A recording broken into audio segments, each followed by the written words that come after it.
Hi, I'm Jeff Sikkenga, Executive Director of the Ashbrook Center, and this is The American Idea, where we discuss the ideas, people, and events that have made America what it is today. We believe that by understanding our history and our principles, we can better live up to the promise of the American founding and preserve our ongoing experiment in self-government. Welcome to The American Idea.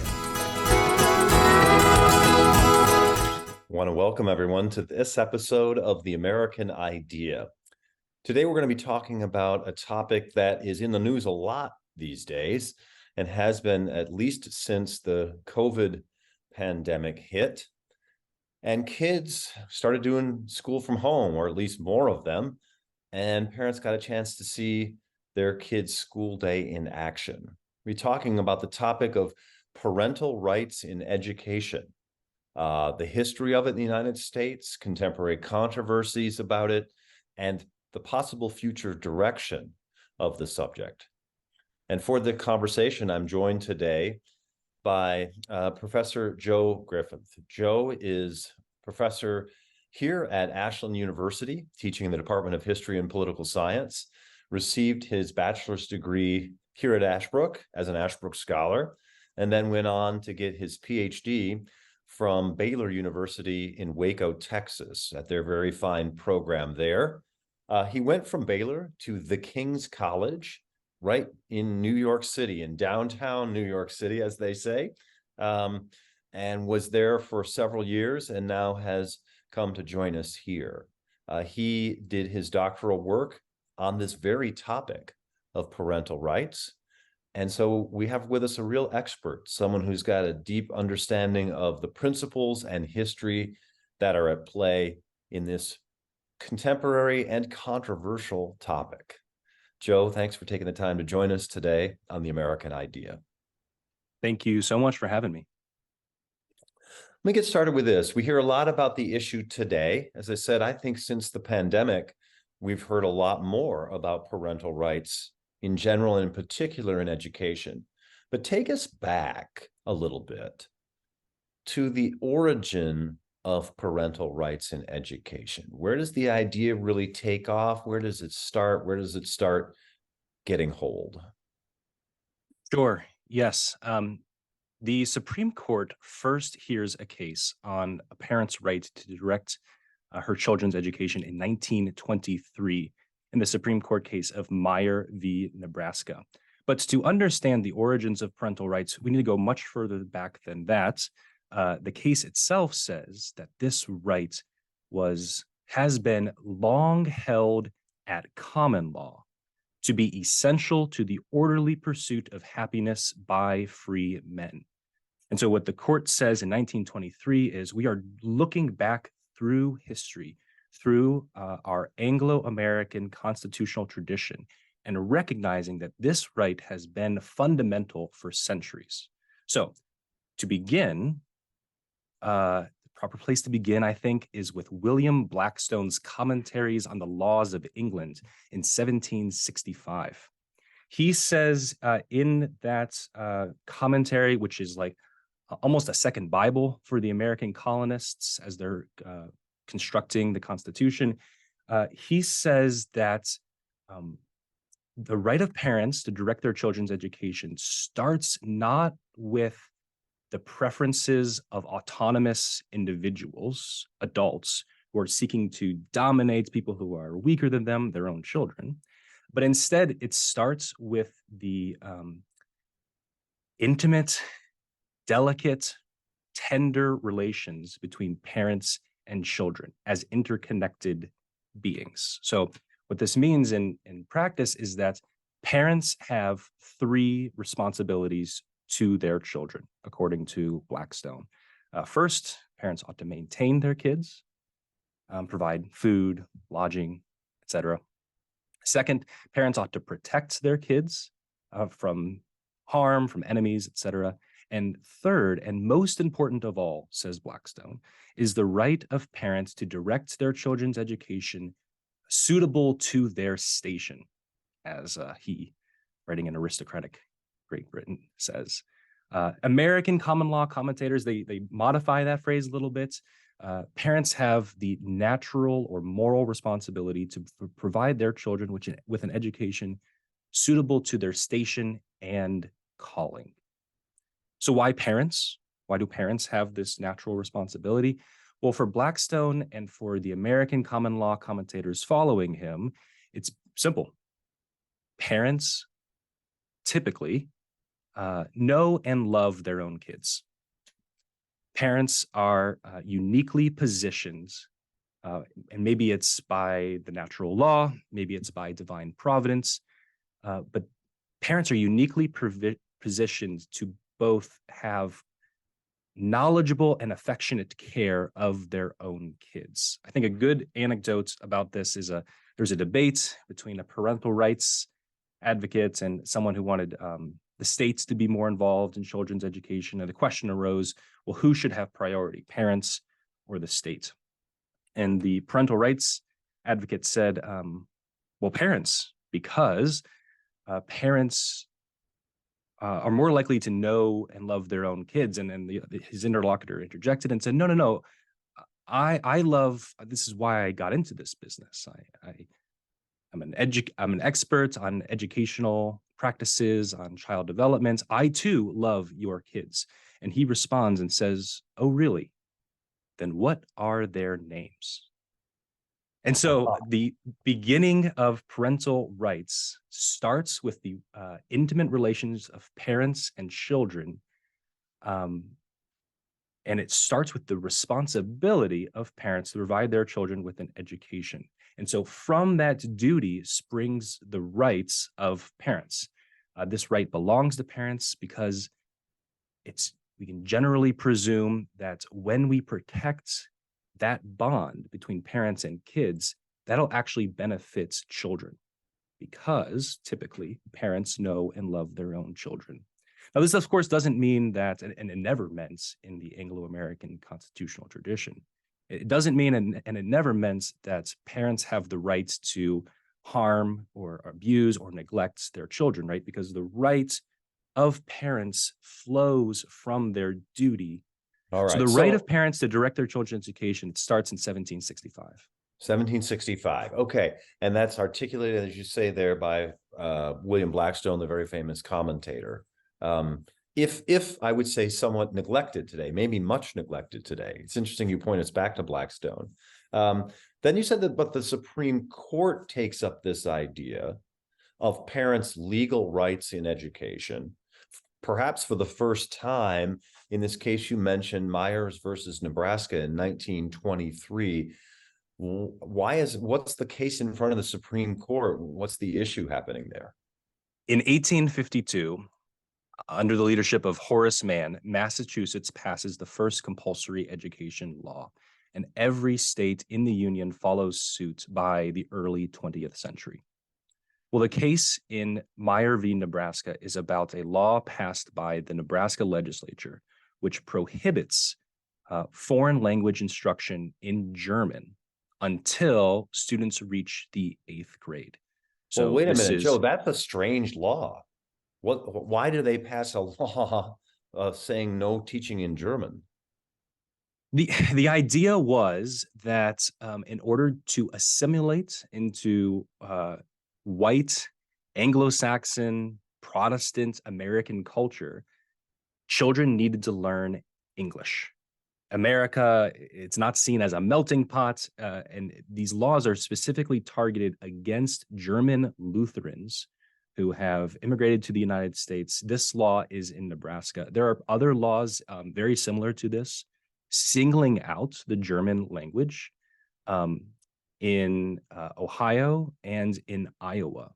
A few years later, there's a law passed by the territory of Hawaii singling out Asian languages, especially Japanese, Chinese, and Korean. The idea is if we've just fought this war against this nation, we need to make sure that we assimilate people from these nations into American culture. There's another case at this time as well, taking place in the state of Oregon.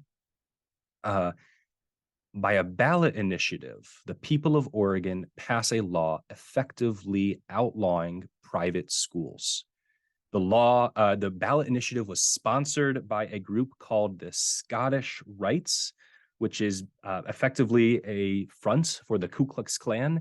The Grand Wizard of the KKK tours Oregon and says some pretty horrific things about especially Catholic immigrants, saying that democratic education is the only way to assimilate these foreigners into the United States.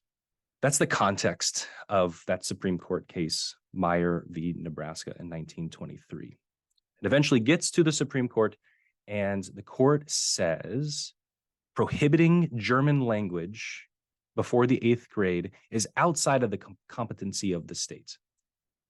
We can't say that the German language is inherently harmful or inherently hostile to U.S. citizenship. And in addition, parents have the right to select the mode of education that they see is best for their own kids. So they call this a fundamental issue, and they say that we didn't make this up. This is something that has been long held for centuries. It's been held by Blackstone in 1765, in the American Common Law commentaries by James Kent, James Schooler, Joseph Story, by dozens of state Supreme Court cases throughout the last few decades, and all of them have held virtually the same thing, which is that parents have the fundamental rights to direct their children's education. But in Meyer, you also see the court wrestling with these two fundamental principles. The court does not say in Meyer that the state has no authority to educate citizens. Instead, it says clearly, students must be taught things that are plainly essential for good citizenship. The state has a role in forming an educated citizenry. However, parents have the right to direct the particulars of their own children's education. So I kind of think of this as the state has this broad authority to set minimum standards for the education of citizens. However, parents have the flexibility to meet those standards in any number of ways that are acceptable. So let me ask you this then. You say, all right, that's interesting, because now we have a little bit of a tension, right? We have the growing compulsory public education movement of the late 19th and early 20th century. But we also have a Supreme Court starting in 1923 saying parents have the right to direct the upbringing of their children. Does that include sending your kids to private schools? Did the court make a ruling on that? Yes. So in Meyer, the court struck down that Nebraska law prohibiting German language instruction before the 8th grade. 2 years later, in 1925, the Supreme Court heard another case, Pierce versus Society of Sisters. And the court held, there's this grand line that says, the child is not the mere creature of the state. Those who direct his upbringing have the right as well as the responsibility to identify and prepare him for additional obligations, or something to that effect. That's the Oregon ballot initiative that sought to prohibit private education. The court says in 1925 that law flatly contradicts the 14th Amendment. The parent, under the 14th Amendment's due process clause, has the right to send his or her child to a private school. Again, however, the court is dealing with these two bedrock issues in the American regime. The court again repeats that the state has the legitimate authority to educate future citizens, and yet parents have the right to send their kids to private school. Just to underscore this fundamental debate, I mean, I really think this is at the heart of the American regime. On one hand, you have the practice of self-government, which seems to require an educated citizenry. This is, I think, stemming from this bedrock idea of equality. All men are created equal, the Declaration of Independence says. And if that's true, then as Jefferson says in that letter to Roger C. Waitman, No one is born with a saddle on his back, and no one's born with boots on or spurs on his boots. No one can rule over you without your consent. Equality means self-government, and self-government turns into chaos unless the people themselves are educated. So on one hand, we have the principle of equality and the demands for democratic education. And on the other hand, we have the purpose, I think, of the American regime, which is to protect individual rights. The ultimate reason presented in the preamble to the Constitution is that they were forming a more perfect union to secure the blessings of liberty to ourselves and our posterity. The whole point of this is to enjoy not just liberty, but the blessings of liberty, and to be able to pass that down in the way that we see fit to our children. And so the court in these landmark cases, Meyer v. Nebraska and Pierce v. Society of Sisters, are wrestling with these two potentially competing interests at the heart of the American regime. So after those cases, you have clearly you have, for example, Catholic schools take off as Catholic immigrants come to the United States, right? In the early 20th century, and establish a network of Catholic schools. You certainly get, starting in the 1950s, but especially 1960s and 70s, a growth of private Protestant Christian education schools, sometimes in response even to Supreme Court decisions about prayer in public schools, right? You have the growth of that kind of education in the 60s and 70s. But we're still in the same basic framework as that you've laid out. Government saying we need educated citizens, but parents have the right to send their kids to private schools in order to achieve that goal of an educated citizen that is consistent with the parent's own worldview and values and religious beliefs, for example. But then you get in the 70s, I think, right? The beginnings in many ways of the homeschool movement, which adds another layer of complexity to the whole issue of parental rights in education. Yes, that's right. The Supreme Court case that deals with this issue, at least tangentially, is the 1972 decision of Wisconsin versus Yoder. This involves Amish parents, 3 sets of Amish parents who want to completely withdraw their children from all formal education after the 8th grade. And the court rules and this is against, obviously, the compulsory education laws of that state. There's some interesting background to the case. The district superintendent, like behind the scenes, offers the Amish parents a bit of a quid pro quo, saying that, well, if you send your kids to school for the first 3 weeks of class, then they'll count for the roster and we'll get the state funding for it. And you don't ever have to show up, but at least say that you're going to show up. And the Amish parents say, no, thank you. That's what we would call lying. And so we don't want to do that. And so the school superintendent presses charges or has state press charges. Eventually, it reaches the Supreme Court, and the Supreme Court rules in a 7-2 decision that this is sort of the outer limit of the right of parents to direct their children's education. And it's really dependent on the unique facts of the case, the long history of the Amish community practicing their faith in a law-abiding way. But this has major implications for homeschoolers and for religious groups who want to pursue alternative education to the public schools provided by the state. It's unclear what exactly this Supreme Court means for homeschooling or religiously schooled children and their parents, because the facts of the case, the court spends so much time. It has a sensitive and delicate analysis of the Amish community. But the question is, well, would another group survive such scrutiny?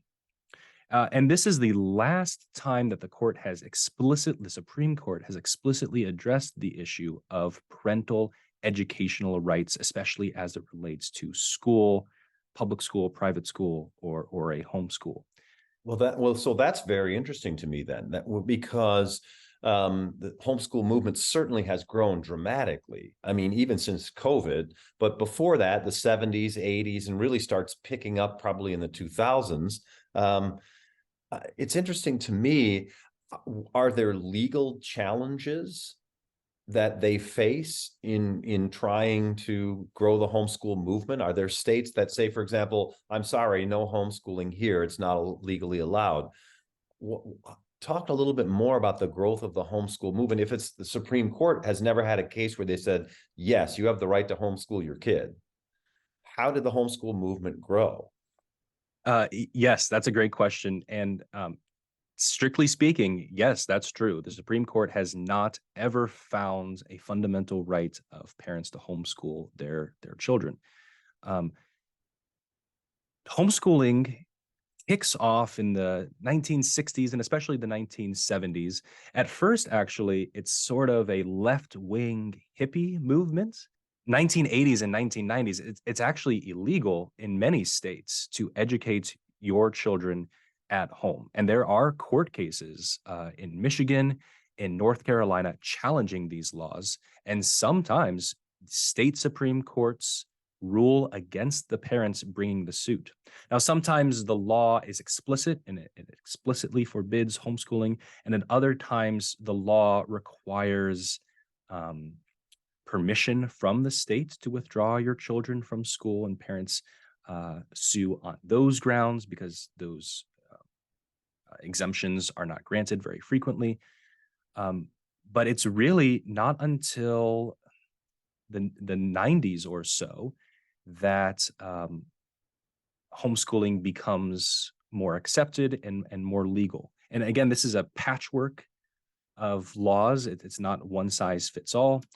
There's an important case in California that establishes the rights to homeschool not on the basis of the exact text of the California law, but on the idea that the law requires that children be educated, not that they be educated, strictly speaking, only in a public school.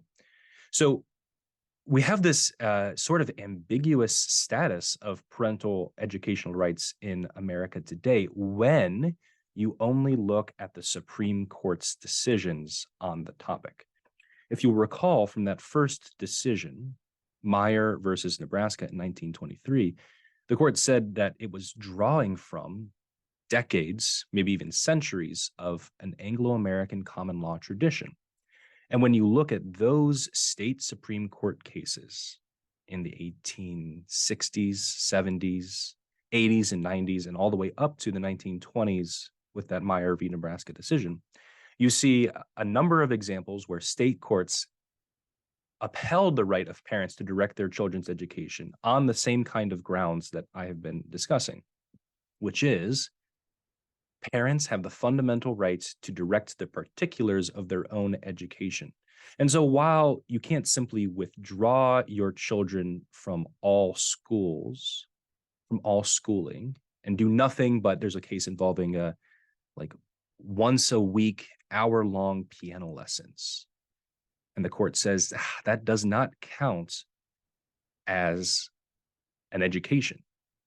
Well, so that's very interesting. So you're saying that today, the legal situation in some states, at least, if maybe a lot of states, is the law still requires children to be educated. It still imposes a duty on parents to make sure their kids get educated.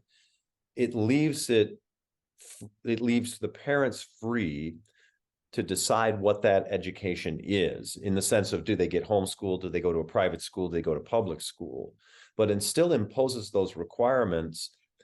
Are there states that actually check up to see, for example, if you're a homeschool parent, they certainly check public schools and have to have certified teachers and curriculum. Private schools in many states have some kind of certification requirements for their teachers or for the school itself. But then there's a homeschool community. Do states legally check up on homeschool families to see that they're actually meeting the state requirements? Or do parental rights extend so far as to say, hey, we're just doing our thing here, educating our kids, and we don't have to report to you? Yes, thanks. That's a great question. It's a patchwork. It varies by state. So in every state in the union today, all 50 states, homeschooling is legal in one form or another. Every state in the union, homeschooling is legal. However, what that actually looks like varies pretty significantly state by state. In Texas, for example, there is no notification required. You do not have to get parents do not have to get permission from the local school board. And I believe there is no test, no checkup afterwards to make sure that parents are actually educating their children. So that's probably on one side, one far side of the issue. Other states have somewhere in between. Some states require notification, parents to notify the states. Some states require that permission be granted. So you send a letter. I was myself homeschooled, and growing up in Ohio, my parents had to send a letter each school year for me and my three siblings to request permission to withdraw us from the local public school. And other states then also require after the fact testing or a state certified teacher to come visit the home and see the work done by the child to ensure that they met their minimum standards. It's important when talking about a constitutional right of parents to direct their children's education that the Constitution is a floor, not a ceiling. In other words, Yeah, what do you mean by that? some things are clearly out of bounds. When the court makes a pronouncement about the right of parents to direct their children's education, they're not saying that that's as far as parents can go.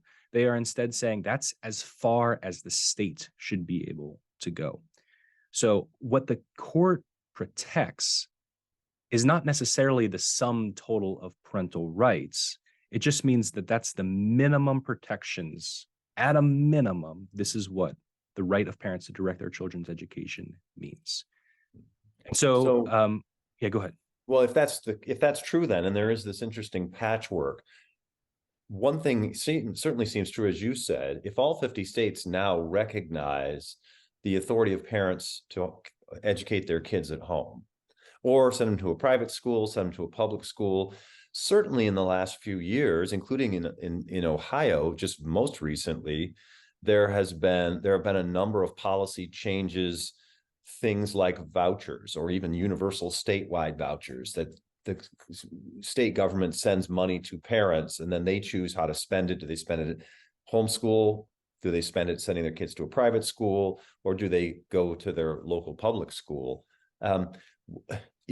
What's the state, would you say, of parental rights in education right now? Is it, if there's no constitutional right that's been established, but we have this patchwork of laws, is your sense that parental rights in education are very strongly entrenched now and aren't going anywhere and everyone's accepted them? Or is that not the case? That's a great question. I would say that especially since early 2020 and the COVID lockdowns, when parents started like looking over their kids' shoulders as they're on school, they're in school on Zoom, that parents have, some people style this the great parent revolt of 2020 and 2021. I'd say that there's a lot of momentum behind parental rights. There are many groups forming, and this makes sense to me, especially in light of what the common law says, that parents are concerned about what their own children learn, how they're being formed. And so I'd say that there is a lot of momentum behind parental rights. And I am really encouraged that compared to the 1980s, I mean, homeschooling and private schools are, at least in practice, protected virtually everywhere in the United States. However, I wonder what if anything, the Supreme Court will say about this issue in the next few decades. I hope that the new standard that the court is using to identify fundamental but unenumerated rights, I hope that they will apply that standard to the issue of parental educational rights, and find that the right of parents to direct their education actually is a fundamental right. Before we continue with our conversation, I think it's important to take a moment and tell you about our undergraduate honors program in the liberal arts here at Ashland University. Hi, I'm Rich Police, Associate Director of Student Programs at the Ashbrook Center. The Ashbrook Scholar Program is an honors program located at Ashland University for undergraduate students with an interest in politics, history, and economics. Modeled after a classical liberal education, you will read the great texts, not textbooks. Your classes will be conversations, not lectures. Conversations with other students, with your professors, and with great thinkers and statesmen from throughout human history. If you or a young person you know are passionate about life's important questions, if you want an education that emphasizes discovery, if you value liberal education and the principles of freedom it upholds, then this is the place for you. To learn more, visit us online at ashbrookscholar.org.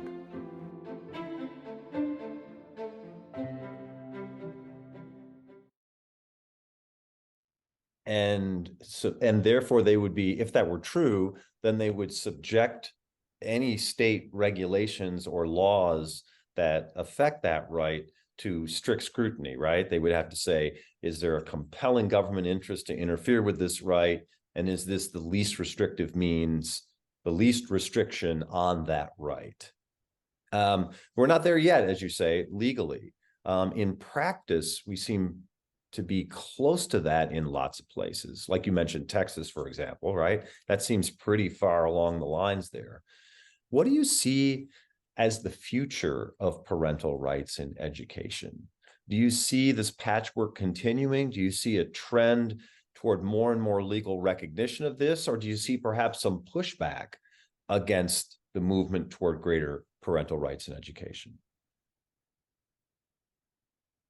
My guess is that it'll continue to be a patchwork, but with a satisfactory floor that people like me who support parental rights are satisfied to some extent, at least, with it. And what I mean by that is we've seen plenty of states like New Jersey or California pass laws that require or significant or like heavily encourage public schools to teach subjects in a way that I think many parents would object to. I'm thinking specifically on the issues of race and sex and gender. There's a recent case out of Maryland at the time of this recording that a school district in Maryland requires, I think it's kindergarten students to participate in a Pride Story Hour. And originally, when this measure was promoted or first adopted, parents had the right to be notified about when this would be happening, and that they would have the rights to opt out of that study, which I think is probably the best case scenario, given the fact that the school board is made up the way that it is. To have parents have the rights to be notified and to opt their children out of those classes. Then a few months later, the school board revoked those two policies. Parents would no longer be notified, and they would no longer have the opportunity to opt their children out. That case is currently in the courts right now. There is a couple of parents, a Catholic couple, a Ukrainian Orthodox couple, and a Muslim couple who are suing that school board on the grounds that violates their removing the opt-out policy violates their rights as parents to direct their own children's education. And they want to insist that they don't hate anyone. They're not trying to dictate public school curriculum standards. They don't think that those these six people, these three sets of parents, have the right to dictate to everyone else how their children will be educated. But they say that the right of parents to direct their children's education means that we have the authority to opt our children out of classes or activities that we find offensive. So I think we'll see a few more cases like that. I bet we'll get different results in various federal courts. And then I would guess that one of those cases or a few of those cases will make it to the Supreme Court. At least that's my hazard. That's my guess that I'm hazarding. Yeah, fascinating. Yeah, that's right. Because we sometimes think of parental rights. It's a great reminder to us, Joe. We sometimes think of parental rights as sort of parental rights and education outside of the public school system. But your point is the issues that will be bubbling up are the question of parental rights inside the public school system. And it's fascinating what the future will portend. Joe, what an interesting conversation. There's so much more. I have a suspicion that when these cases come out and decisions are made, we're going to want to have you back for that conversation, because I'm sure this is a conversation across the country that's going to continue. Joe Griffith, thanks so much for taking the time to be with us today on The American Idea. My pleasure. Thanks for having me. Thank you for listening to this episode of The American Idea. If you enjoyed this episode, remember to subscribe at Apple Podcast, Spotify, or wherever you get your podcasts, and leave a 5-star review. If you want to learn more or get involved in Ashbrook's vital work, visit our website, ashbrook.org.